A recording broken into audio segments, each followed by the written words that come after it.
Hello, kumusta mga kabayan? Sana maayos po ang ating kalagayan this time of pandemic. This is Dads from Dads InfoTV na isa ring OFW na kagaya mo ay muli po nagbabalik dito sa Dubai.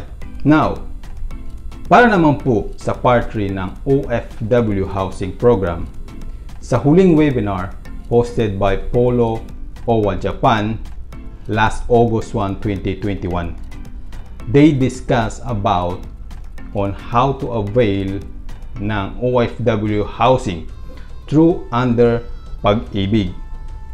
Para naman po ito sa mga member ng PAG-IBIG at sa mga nais pa na magpa-member ng PAG-IBIG na gusto rin na maka-avail ng OFW housing program, ang tahanan ng Bagong Bayani.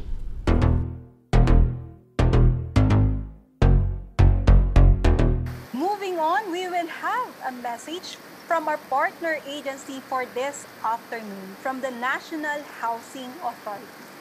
May we call on the General Manager of NHA, GM Marcelino P. Escalada Jr. Magandang hapon po. Good afternoon, good day everyone. Mabuhay kayong lahat, mga kababayan ko all over the country. Unang-una, I take this opportunity to thank everyone for taking time despite your busy schedule on a holiday, on a weekend, Saturday or Sunday, but you still found time to attend, to join us in this meaningful event that has been hosted by our Polo Tokyo. So thank you for your attendance, thank you for your presence this afternoon. But of course, I'd like to give my thanks as well. Special thanks to our Secretary Bebot Bello of the Department of Labor and Employment, our Overseas Workers Welfare Administration Administrator, Hans Leo Kakdak, as well as our Philippine Ambassador to Tokyo, headed by Ambassador Jose C. Laurel, and our host for this webinar this afternoon. On a personal note, she is my wife, a lovely and beautiful wife who is hosting our activity this afternoon. And above all, to my family from the NHA family based in Quezon City. And we are all located in the different parts of this country, from regions 1 to 13, Caraga, NCR, and all other satellite offices of the National Housing Authority. Towards this occasion, I'd like to personally give my thanks for having been given the opportunity to share our programs, our projects, our milestones of the National Housing Authority for the last 45 years. The National Housing Authority has been providing decent and affordable houses to the Filipino people who were and who are homeless, marginalized Filipino families, and as we move forward, we remain committed to making available not only decent and affordable houses, but also quality and resilient homes. In line with the President's directives, President Rodrigo R. Duterte, that we should be able to develop sustainable communities. The authority has added to its priority National Shelter Development Program, which we call our Modern Heroes Housing, our OFWs. Towards this end, the National Housing Authority, as it was mentioned by our ambassador, together with the Department of Labor and Employment and OWA, signed a Memorandum of Agreement last June 7, 2021, to address the housing need of our OFWs. Thus, we launched our Tahanan ng Bagong Bayani program as we envision to be able to provide the basic need of our society today, which we call our homes. Mga balay na to, our houses, which will shelter our own families. And that's the reason why we are all working abroad. Our Tahanan ng Bagong Bayani program, our end goal is to provide our OFWs and their families access to government housing and programs which are very much affordable.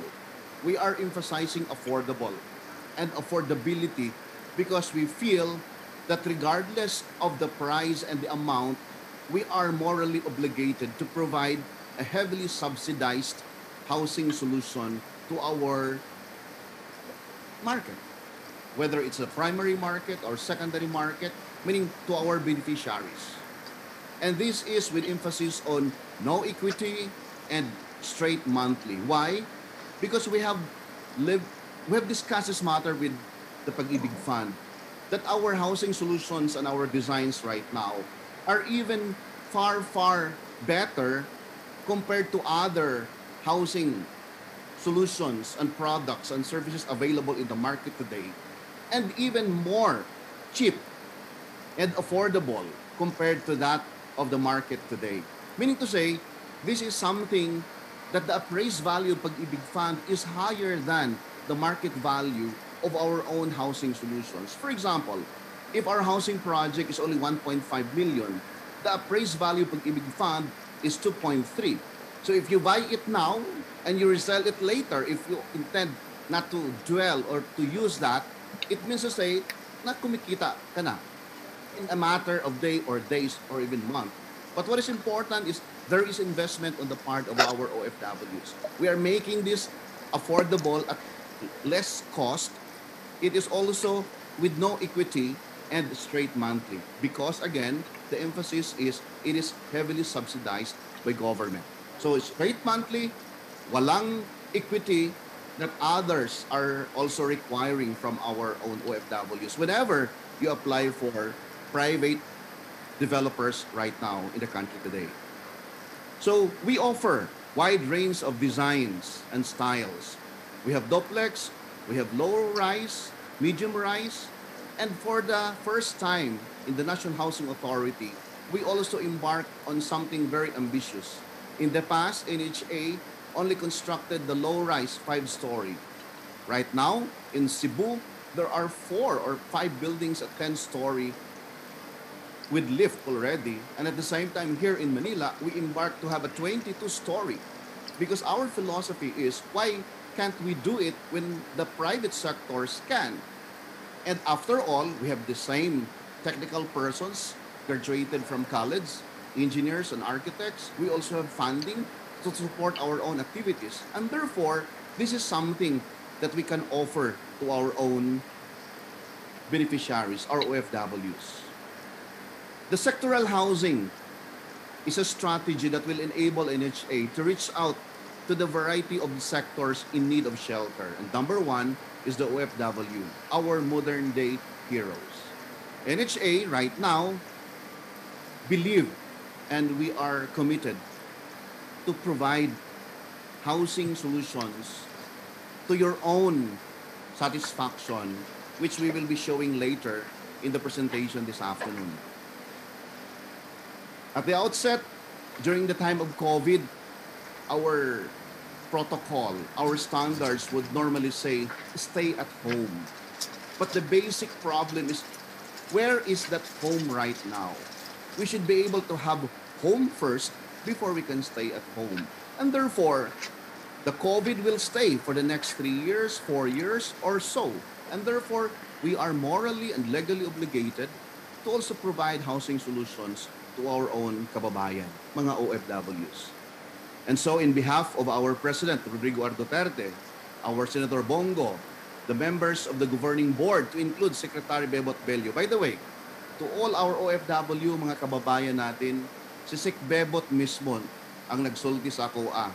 He said, GM June, please provide something that is very material and meaningful accomplishments that our Filipino OFWs can be proud of, which is housing or homes. And he is the one that also discussed and lobbied before our governing board to approve the MOA and at the same time come up with this program that we're launching for the first time in Tokyo. I wish everyone all the best and a pleasant day as we offer to you, in behalf of the President, the biyaya ng pagbabago, the pamana ng pagbabago of the Duterte administration. This home will be yours. Take care of this because this is the only gift that our administration can give you. Thank you and good day to everyone. Afternoon, ma'am. Again, magandang hapon po sa ating lahat. No? Ako po si Engineer Richard M. Roque, Chief of Division 3 ng Institutional Housing Department of PAGIBIG Fund. At ngayon pong hapon, ating pong pag-uusapan ang programang pabahay naman po ng Pag-ibig. So, we'd like to first thank National Housing Authority for inviting us po for this afternoon's presentation in partnership po with Polo Tokyo. Maraming salamat po. So, kanina po nabanggit ni Ma'am Ana Baul na ang mga options po na pwedeng pagpilian po nating mga kababayan para po sa mga ino-offer po nila ng mga housing units. So binanggit po kanina ni Ma'am Ana Baul ang outright purchase, ang short-term installment or 1 year to pay, or ang long-term installment or ang ating end-user financing na kung saan ang kanila pong kapartner ng ating National Housing Authority ay ang Pag-ibig Fund. So nandito po kami ngayon upang banggitin sa ating lahat ano po ba itong Pag-ibig Housing Loan. Sino ba ang pwedeng mag-avail ng housing loan sa Pag-ibig Fund? Magkano ba ang maximum loanable amount na po sa Pag-ibig Fund? So these are the topics that we will touch this afternoon session. So let's now proceed po with the regular housing loan. We would like to inform everyone na ang bawat isa pong Pag-ibig member can avail as high as 6 million pesos para po kung may gusto po siyang bilhin na kanya pong bahay. Ito po is depende lang po sa kanya pong capacity to pay at sa appraisal po ng kanyang property na kanya pong binibili. So whichever is the lowest po among the three category, yun po ang i-consider ng Pag-ibig Fund na maaprubahan po sa kanya pong housing loan. So we would like to also inform everyone that Pag-ibig Fund has low interest rates. Dati po kasi depende po ang interest rate na pinapataw ng Pag-ibig Fund sa halagang kanyang ina-apply ng ating member. Pero ngayon po, regardless of the loan amount, hanggang 6 million pesos po, ang ating pong miyembro, ang siya pong mamimili ng kanya pong fixing period na may kaakibat po na interest rate po. So ang ibig sabihin po nito, mafi-fix po or hindi magbabago ang kanyang buwanang hulog sa taon na kung saan naka-fix ang kanya pong monthly amortization. So we are also happy to share po sa ating mga kababayans that we have borrower-friendly terms. Ano po ba ito? Let me, please allow me to give you some examples po. Bakit po natin sinabing borrower-friendly terms? Number one, we give one of the longest loan term po sa Pag-ibig Fund. So ang resulta po ng mas mahabang loan term, mas affordable po ang nagiging buwanang hulog ng ating po mga miyembro.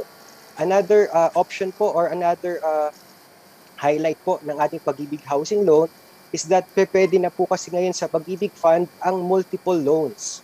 Dati po kasi kailangan i-fully pay ang existing na housing loan bago po tayo makapag-avail ng panibagong housing loan. So kung meron po tayong mga kababayan po ngayon sa ating pong na nakikinig na may existing na Pag-ibig Housing Loan pero gusto pa rin pong kumuha dito po sa pabahay na ino-offer po ng ating kapartner na National Housing Authority, pwede po sila pa rin kumuha. Ang kailangan lang po rito ay the capacity to pay of the housing loan borrower is still enough to cover po the loans po, the would-be loans po with this new housing unit. So at isa pa po na kailangan i-consider yung magiging total obligation po ng magiging housing loan ng ating pong member is hindi po dapat lalagpas sa 6 million na cap. Okay? So isa pa pong advantage po, isa po sa advantage ng Pag-ibig Housing Loan is that meron po kami tinatawag na balloon payments. Okay? Pagka sinasabi nating balloon payments, pwede po tayong mag-advance sa principal balance para po kung saan mas madali po nating matapos ang ating pong mga housing loan or ang ating pong mabayaran ng ating pong nahiram sa Pag-ibig Fund. Okay. So now we proceed. Where can I use or ano ba yung mga loan purposes na pwede po sa Pag-ibig Fund? So we have this purchase of residential house and lot, townhouse or condominium units. Pwede po ang unit ay luma na, pwede rin pong bago, katulad po ng in-offer po ngayon ng ating kapartner na National Housing Authority. We also consider din po ang condominium units and even parking slots. So Pag-ibig Fund po, all finance po yung mga ganyang klaseng housing units. Ang kailangan lang po talaga sa lahat po ng ating mga finance po ng mga property for housing loan, ang titulo po is available na. Kailangan unitize na rin po ang mga titles natin pong i-finance kasi yan po ang magiging collateral ng ating pong mga Pag-ibig Fund members. Pero aside from this purchase of residential house and lot, we would just like to take this opportunity po to share with our kababayans na mayroon pa po tayong ibang loan purposes na pwede niyo pong i-consider. Halimbawa lang po na kung sa ngayon po ay hindi pa po tayo decided for this existing projects na nasa atin po ngayon, meron po tayong ibang mga loan purposes na pwede rin pong pag-aralan. So we have the purchase of residential lot, or we also have the house construction loan or home improvement loan. Ang requirement lang po dito, kung meron po kayong mga titulo na nakapangalan po sa inyo or sa inyo po mag-asawa, you can apply for a house construction loan ng inyo po mga property. Then we also have the refinancing of an existing housing loan. So ito po yung currently naka-mortgage po kayo, for example, sa isang financing institution, then you want to transfer it to Pag-ibig Fund. Kadalasan pong rason bakit tina-transfer, mas mahaba po ang taon ng pwedeng pagbabayad. Ibig sabihin po, mas mura or mas affordable ang kanila pong nagiging resulting na monthly amortization. So, ang tanong na po ngayon, kanina po nakita ko rin po sa chat box, paano ba mag-apply? Sino-sino ba, ano ba yung mga requirements para makapag-apply ng Pag-ibig Housing Loan? As far as Pag-ibig Fund is concerned, ang basic requirement po natin para ang isa pong tao po ay makapag-qualify for a Pag-ibig Housing Loan, number one parameter is that you are a member of the fund. Okay? Dapat active member po tayo. At member po tayo na meron tayong at least 24 months savings na po with Pag-ibig. Okay? So ang tanong, paano naman, Richard, kung wala pa akong 24 months? Pag-ibig Fund now allows lump sum payment of the membership savings. So ibig sabihin po nito, kung kayo po is kakamiyembro nyo pa lang, isang taon pa lang kayong miyembro, may kulang pa po kayo supposed to be na 12 months, di ba po? Para kayo po ay mag-qualify sa 24 months na requirement namin. Pwede nyo po bayaran yung 12 months para po ma-consider na po namin kayo ma-evaluate for a housing loan. Yun nga lang po, pagka sa susunod na buwan, kailangan po nating bayaran yung ating regular na contribution. Ang tanong, wag kano yun, Richard?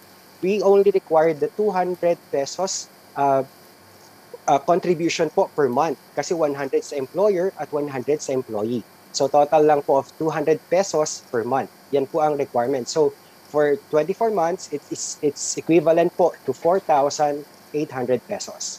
Isa pa po sa requirement na kailangan po natin na masatisfy is that the member should not be more than 65 years old at the date of loan application, and it's not more than 70 years old at the date of loan maturity. So sa mga kasamahan ko po rito ng edad ko or mga kababayan ng edad ay 40 years old pababa. So ang ating magiging maximum loan term will be 30 years to pay. Pero kung edad ko po ngayon, halimbawa is 45 years old na po ako, so 70 minus my present age at the time of loan application, yun po ang magiging maximum na loan term ko for housing loan. So sa 70 minus 45, the maximum loan term will now be 25 years nung Pag-ibig member po ng edad ay 45 years old. So we also need to consider that dapat po meron tayong legal capacity to acquire and encumber real property. Kailangan po ma-establish natin ang inyong capacity to pay. At the same time po, meron po tayong capacity to encumber a real property. Kailangan po makasecure din po tayo ng marital consent kung ito po is ang ating pong kung kayo po is mga married na. So it's a very critical requirement din po. Okay. So next, we also need to consider na kayo po dapat bilang mga prospect Pag-ibig Fund housing loan borrowers, kailangan po wala po tayong mga accounts na foreclose, na cancel, na bought back or voluntarily surrender.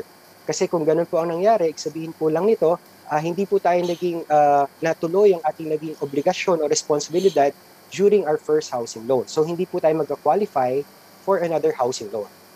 Next, kung meron po tayong multipurpose loan or salary loan, ito po, short-term loan or existing na Pag-IBIG housing loan. The requirement lang po ng Pag-IBIG Fund is to just update your existing housing loan or short-term loans. So we are not requiring you to fully pay your existing loans with us. All we are requesting or requiring is just for you to update. So ito po mga nalista ko po, ito pong nasa screen natin. These are the basic eligibility requirements lang po na kailangan natin masatisfy before you apply for a housing loan with Pag-IBIG Fund. Next slide. So these are the rates that we have right now, effective July to December 2021. So sa 3-year fixing period, we have the 6.25% interest rate per annum. So ano pong ibig sabihin po nito? So kung ang isang miyembro na mag-loan, for example, ng 1 million pesos at 30 years to pay, kung halimbawa po ang amortization po will be around 7,000 or 8,000 pesos per month, in the next 36 months, yun po ang kanyang magiging buwanang monthly amortization with Pag-IBIG Fund. So hindi po yun magbabago. So yun lang po ibig sabihin ng fixing period. Taon kung kailan po hindi magbabago ang aking magiging monthly amortization sa Pag-IBIG Fund. Next slide. So gusto lang po namin kayong bigyan ng example, no? Magkano ba ang pwedeng ang kakailanganing gross monthly income ng isang Pag-IBIG Fund member para makapag-avail ng mga estimated na selling prices. These are only sample loan amounts, 1.9 and 2.2 million. So halimbawa po, no, kasi ang kagandahan po sa Pag-IBIG Fund, we now consider gross monthly income. So hindi na kami nakatingin sa take-home pay nyo. We are now looking at your gross monthly income. So whatever your gross monthly income, kunyari, kumikita po tayo ng 100,000, yan po ang nakadeclare sa inyo pong sa inyong mga payslip or sa inyong employment contract. So yun po ang magiging reference po or magiging basihan ng Pag-IBIG Fund pagka nag-evaluate po kami ng inyong pong capacity to pay. So for a 1.9 million pesos na housing loan, at kung ito po ay babayaran natin sa loob ng 30 taon, ang ating magiging buwanang hulog po sa Pag-IBIG Fund is 11,698.63 pesos. This is principal and interest, so plus insurance po. Ito po yung ating presentation this afternoon. So ang required gross monthly income kada buwan is nasa 33,424 pesos, 0.66 pesos, para ang isang Pag-IBIG Fund member ay makapag-avail po ng 1.9 million pesos. Next slide, please. So, ang next na tanong, ano bang requirements? Yan po yung mga nakikita po natin kanina. What are the requirements para po makapag-apply na? So, ang kailangan lang po natin gawin ay kumpletuhin itong mga requirements na aking pong i-discuss po sa inyo. So, number 1, housing loan application form with recent ID photo. And this is kukompleto, mayroon na pong pro forma document ang Pag-IBIG Fund. All you have to do is to complete this form. Next is one valid ID of the principal borrower and the spouse, or kung may co-borrower din po, kailangan pong i-consider po or i-photocopy ang ID ng co-borrower. Plus the attorney-in-fact IDs din po. Okay. Next, we need to consider, can you go back please? Previous slide. Thank you. This is very important, the special power of attorney. Kasi po, we believe po, di ba, our audience here are OFW. So, majority of us po, ang assumption po natin is nasa ibang bansa po ngayon. So, we have two options. Kung kayo po is nasa ibang bansa na po, ang kailangan po natin gawin is mag-execute po tayo ng special power of attorney. At ito po ay kailangan natin ipa-consularize or ipa-apostolize.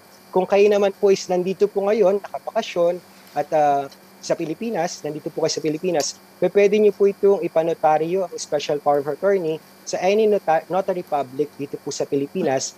At kailangan lang po, importante po, no, na makita po sa ating ang departure po ng date of departure po sa ating po mga passport. So kailangan po bago yung time na na-notarize yung ating po mga SPA, yun po yung time na nandito po kayo sa Pilipinas.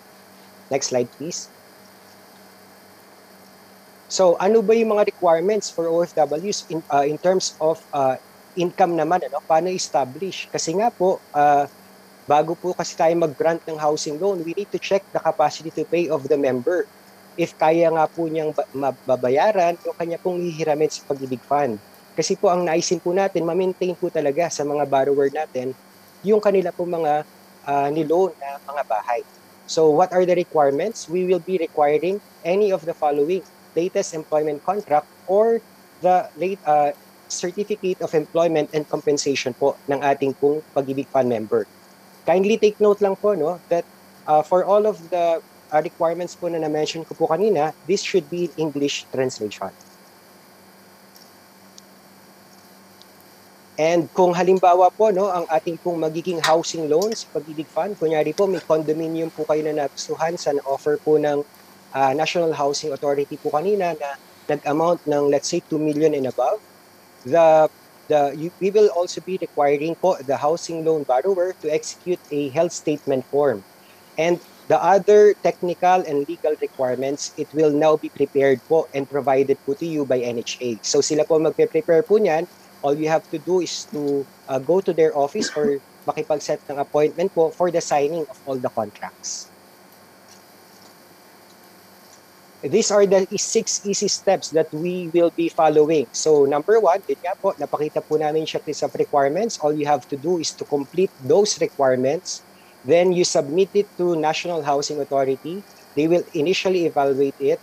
Then they will prepare all the legal and technical documents. You schedule a meeting with them for the contract signing. Once it's complete, they will deliver it po to Pag-ibig Fund for evaluation and eventually issuance of notice of approval. Pagka po na-issuean po namin kayo ng notice of approval, National Housing Authority will just do the conditions po stated in the notice of approval. Then once it's complied po, ibabalik lang po nila yan sa Pag-ibig Fund. Then after that po, we will process na po the loan takeout in favor po of National Housing Authority for your respective housing loans. Then after that po, after a month, you will now start to pay your monthly amortization with Pag-ibig Fund. So, ang tanong na po, no, saan tayo pwede magbayad? So, we have different collection platforms. We have the collection servicing agreement with your company, if that will be allowed by your company. Next is that, ibig sabihin po nito, salary deduction na po. So, sa mga seafarers po, kindly check po with your respective agencies if they will allow this, no, yung salary deduction scheme. Next, pwede rin po ang post-dated checks. We will be requiring po, pwede tayong mag-submit ng 12 months post-dated checks. Then we also have the virtual Pag-ibig. Dito po sa virtual Pag-ibig, you can now already pay online. And also we have accredited collection partners, outlets, and mobile payment facilities. Here are some of our partners po na collection facilities. So we have Bayad Centers, we have Save More, we have GCash, we have Cash Pinas, Paymaya, and many others. So yan po yung mga pwede po nating puntahan kung nais po natin magbayad ng ating po mga monthly amortization with Pag-ibig Fund. So ang tanong po, no, kasi we just want to share with everybody, possible po kasi na hindi lahat tayo ngayon ay miyembro na ng Pag-ibig Fund. Anong gagawin? Anong dapat gawin? First thing na dapat gawin para makapagpa-member, you just need to go to our website, to our virtual Pag-ibig. Then you just click Be a Member. Then we will issue a registration tracking number initially to you. Then magkakaroon po tayo eventually ng membership ID number. Once you have it, you are now a Pag-ibig Fund member. So if you have questions about your benefits, please contact us via this service channels. We have 8Pag-ibig or 8724-4244, or email us at contact@pagibigfund.gov.ph, or chat with us at www.pagibigfund.gov.ph. Para po sa mga kasamahan po natin ngayon na nasa Japan, kasi if you have concerns po, no, sa mga kababayan po natin na nasa Japan, na you have concerns about Pag-ibig, please free to email us at asiapacific@pagibigfund.gov.ph. So ayan mga kabayan, alam ko po na many of us are disappointed sa programang ito kasi may kamahalan ang mga pabahay nila, ika nga ng iba. But I just want to share my experience to you kabayan. Last 2012 ay bumili po ako ng bahay mula po sa private developer pero under ito sa PAG-IBIG. So nangyari, nagbayad po ako ng more than 100k para sa equity at ang aking monthly amortization ay umaabot ng 14,000k. Unlike sa NHA, wala po silang equity. Direct amortization na po na 10,000 to 12,000. So ganun po nag-range ang kanilang amortization. Pero para sa akin po kabayan, sa tingin ko, mas mura pa rin ang pabahay ng NHA considering the price of real estate today po compared last 2012 na bumili po ako ng bahay. So nung time na yun bumili ako ng bahay 14,000, 2012 yun ngayon 2021 na ang kanilang range ng pabahay ay nasa 11 to 12,000 pa rin. So para sa akin, mas mura pa rin kabayan. Okay? So just think about it. Iiwan ko po sa inyo magdesisyon. Okay? This is Dads from InfoTV. Muli pong magpapaalam. See you soon.